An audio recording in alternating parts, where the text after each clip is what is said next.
new year. Back 25, and what better way to start the year than with a new car. Yeah, so new car, just what we do around here. I'm not going to go too much into it. The S13, after all the work I put in over the last year, it ran a bearing on the dyno and didn't destroy the motor. Luckily Chris caught it pretty early. I don't really have any footage. I've got a couple of clips here I'll chuck in.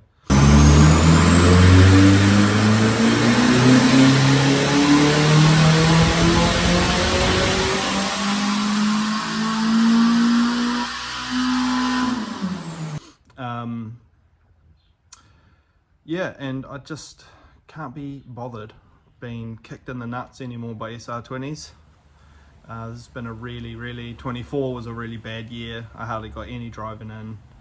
Obviously the green car crapped its pants, and then the Barossa had a few issues. In hindsight, probably should have just kept that because they were pretty basic issues really. And then yeah, this other orange car, man, has just been an absolute shit show from the beginning. Really badly maintained car, and just I got it at the shit end of it, to be honest. So yeah, anyway, car's gone. Buddy of mine bought pretty much everything, so it probably get resurrected at some stage in the next few years. But yeah, we've gone back to a JZX. The biggest regret out of all of this was getting rid of the JZX in the first place, the Mark II. And funnily, my buddy who bought the S13, he owns the Mark II now. So after spending a day with him out at out at Summer Bash in December, and just watching lap after lap, putting fuel in it, it really drove home the fact that I should never have got rid of that car. So anyway, we've got this now. So this car, I had seen it on Trade Me. It had been on Trade Me for a long time. And I guess people just aren't buying track cars. It's sat up there for quite a while. This isn't what it originally looked like, obviously.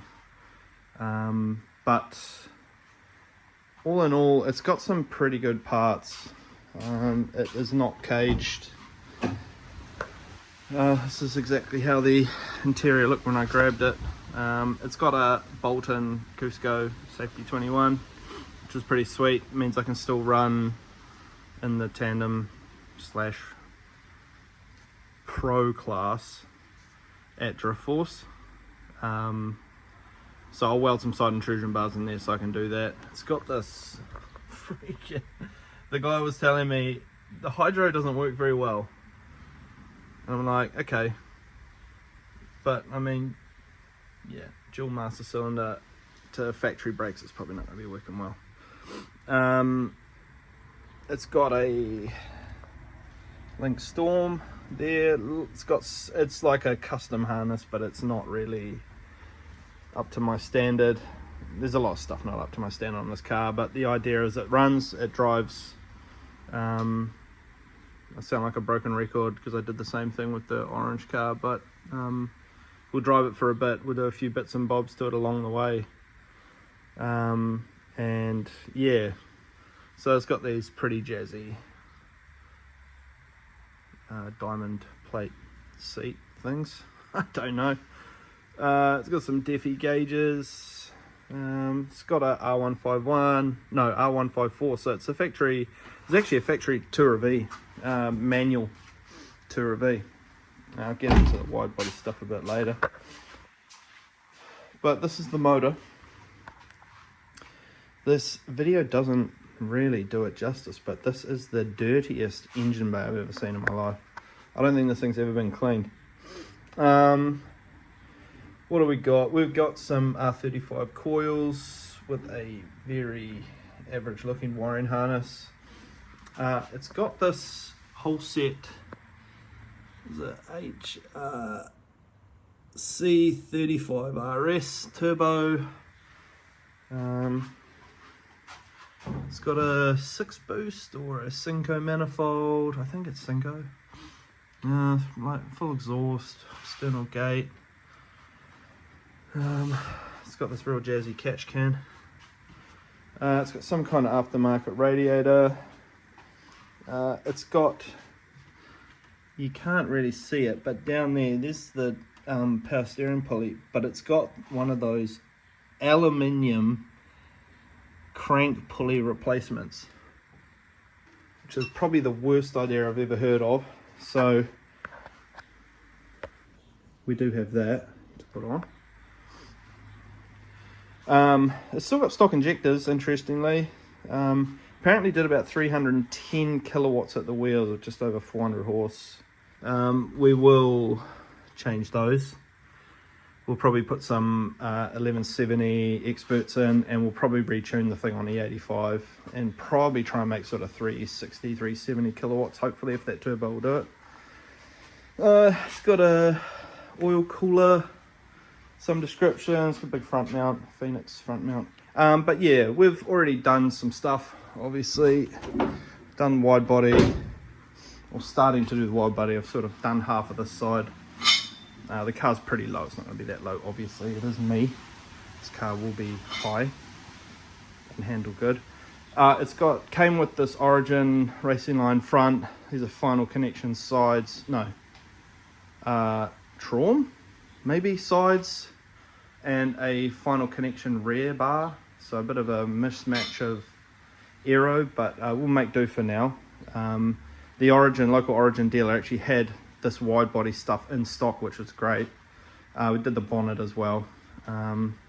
So yeah, this car did have a few prangs in the back. So we have cut some stuff out already.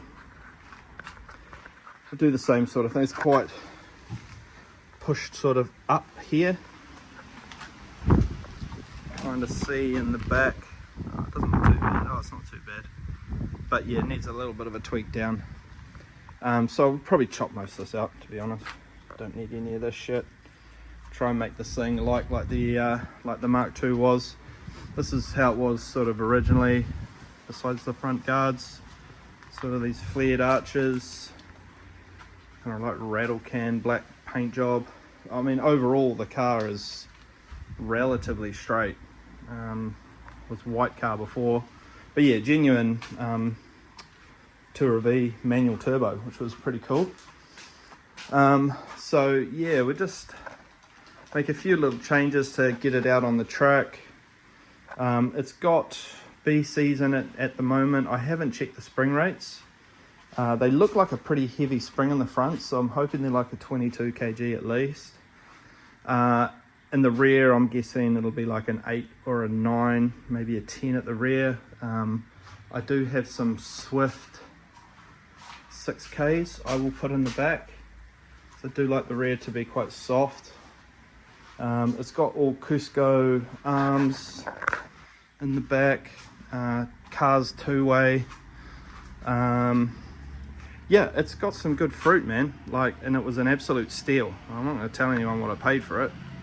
But it was under $20,000. So yeah, pretty good buying, I think. So yeah, the plan is we're gonna pull out some of this stuff in here, pull out these seats. I'll put my race tech in. I'll put my wheel on, my steering wheel on, and works bell and all that kind of stuff. I'll look into removing this hydro. I think that might be easier said than done. I'm guessing this is all inline stuff, and this looks like an absolute shit show.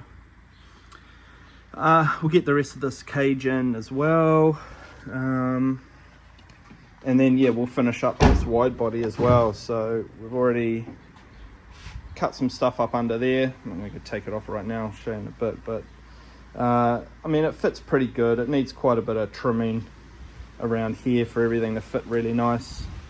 The plan will be to run the 57 Extremes like all round. I may look at getting these powder coated, like a chrome powder coat, and the car's probably going to end up being painted white.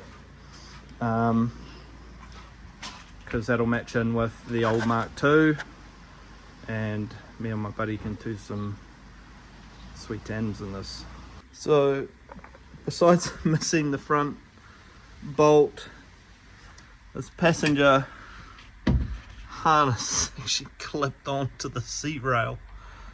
Oh, why do we get the feeling I'm going to find more stuff like this? Alright, so I just spent a bit of time and wound a bit of height back in to the front. Probably gone up about, it's probably 40 mil. More respectable there, I think. Chucked a couple of spaces on, adjusted the camber. It's got Cusco upper arms as well, so I've just sort of maxed those in. The side, it's probably got it's got an additional 8mm slip-ons, so it's a 25 and an 8, so around 30, so 33. Yeah, so we're chucking 8mm on this side as well. These Origin guards, they're a 75mm guards, so they're very wide. It's got a Kazama LCA and one of their cast knuckles. It's got pretty good lock. Also see there it's got Cusco anti-roll bar, sway bar. It's got one of those on the rear too, but I'll swap that out for a factory one or just remove it. I also checked the spring rates on the BCs and they're at 20 kg, which is a little on the light side for what I like for a JZX, but it'll certainly do for now. Yeah, this thing's starting to look cool. Bit of height in the front, sort of shows how chunky this thing's gonna look.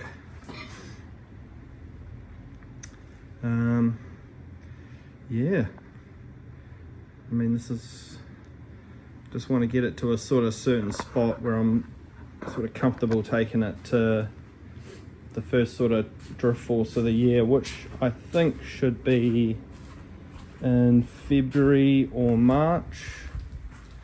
So you see we need to space out the rear there too.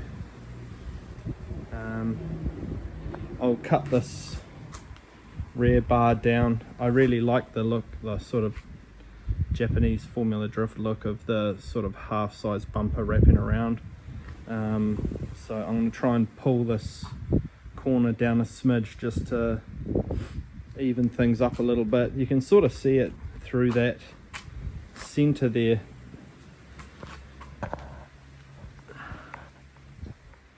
Sort of see where it kicks up, and I think the rail on this side is probably sitting maybe 20mm higher than the other side, so we'll see if we can pull that down just to level things out.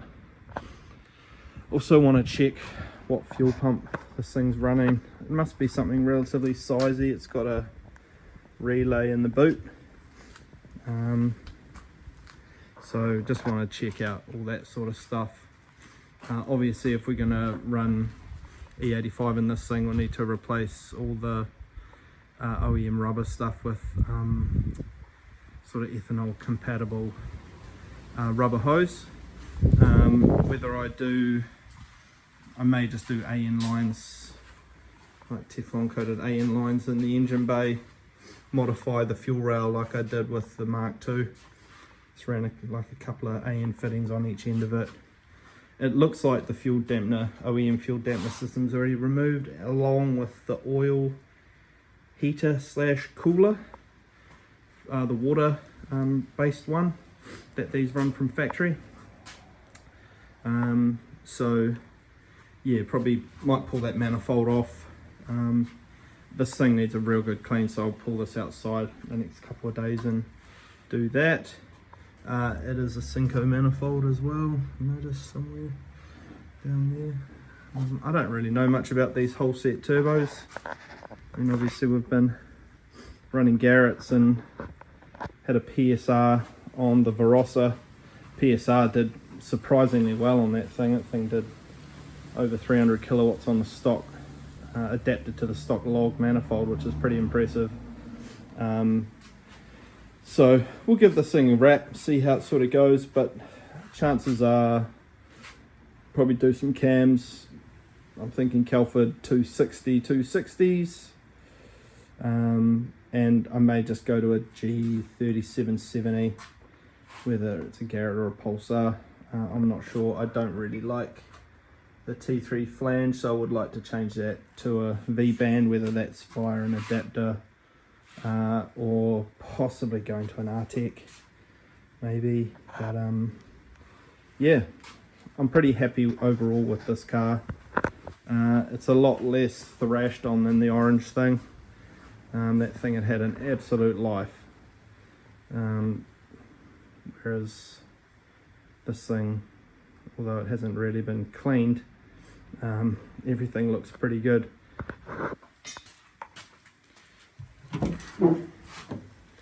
So managed to get my seat, my Race Tech and my Momo wheel in, the works bell. I've had the seat since I bought the seat for the Mark II when I built it 4 odd years ago, and I've had it ever since. This is the most comfortable seat I can find to suit my weird rig. I've got a really weirdly long back and pretty broad shoulders and stuff, so it's kind of hard finding a seat which is comfy and doesn't dig in the wrong places, but this one's been really good. I've obviously put cushions in the base, and yeah, this Momo wheels also was from the Mark II, so it's cool to see it on this thing.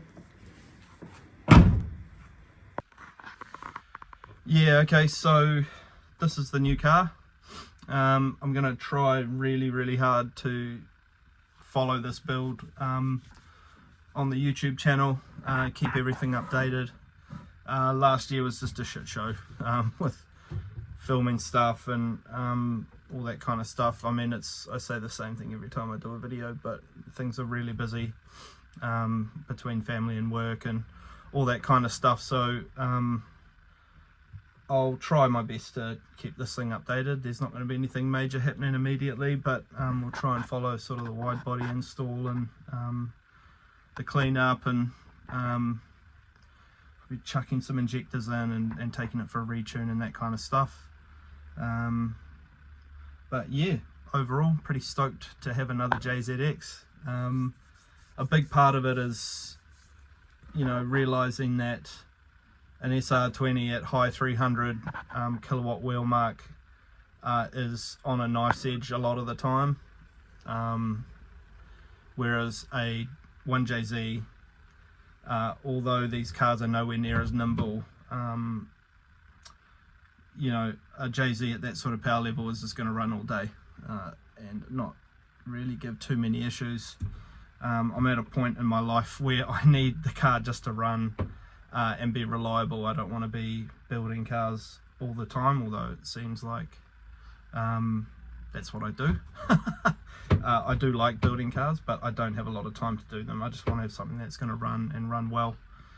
So I'm hoping this car does that, and yeah, we'll keep you updated as best we can.